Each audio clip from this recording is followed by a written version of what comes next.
All right, we're back on this Desert 4Runner here, the one that had broken pipe and reversed turn backwards receiver dryer from the factory. Actually, the factory put the receiver dryer backwards. Immediately I pressurized the system.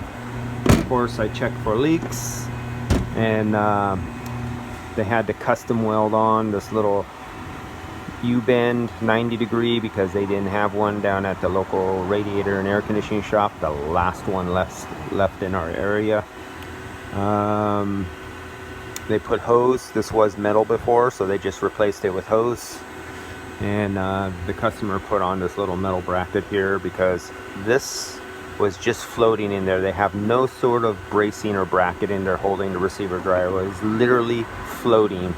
So every time you bounce, this would move up and down, flexing this and flexing over here.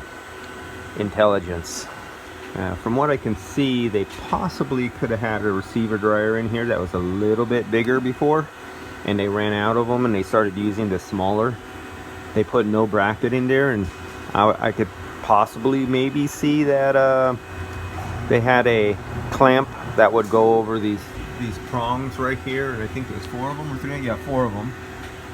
So I guess if I put maybe some rubber filler inside here and then you put a C-clamp, you would be compressing with a, not a C-clamp, but a big ring gear clamp. You can compress down onto the dryer and give it some support so it didn't. This is a 4Runner. This is one of those vehicles that you see fly in the air, jumping in the desert in the big ruts and in the sand and rocks and stuff like that. You cannot have things bouncing around. As you can see, this all cracked and broke here. All these broke off. Everything, it basically just came apart, and they had to do an emergency repair on the road and put zip ties through everything, put through holes and zip ties, and just jerry-rig this thing together so they can make it back. Not for Desert 4Runner. And so I'm about to charge this thing up. That's the new compressor. If you watch the last couple videos on this vehicle, you'll know the rest of the story. Okay, charge this up, because once I start this up, I cannot use the camera because there's literally no sound. The engine is so loud, my voice will not come over on the microphone at all. So this may be the last video unless there's a problem. Alright guys, I'll see ya.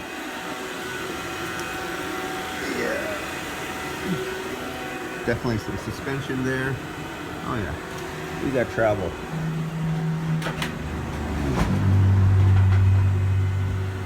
See you guys.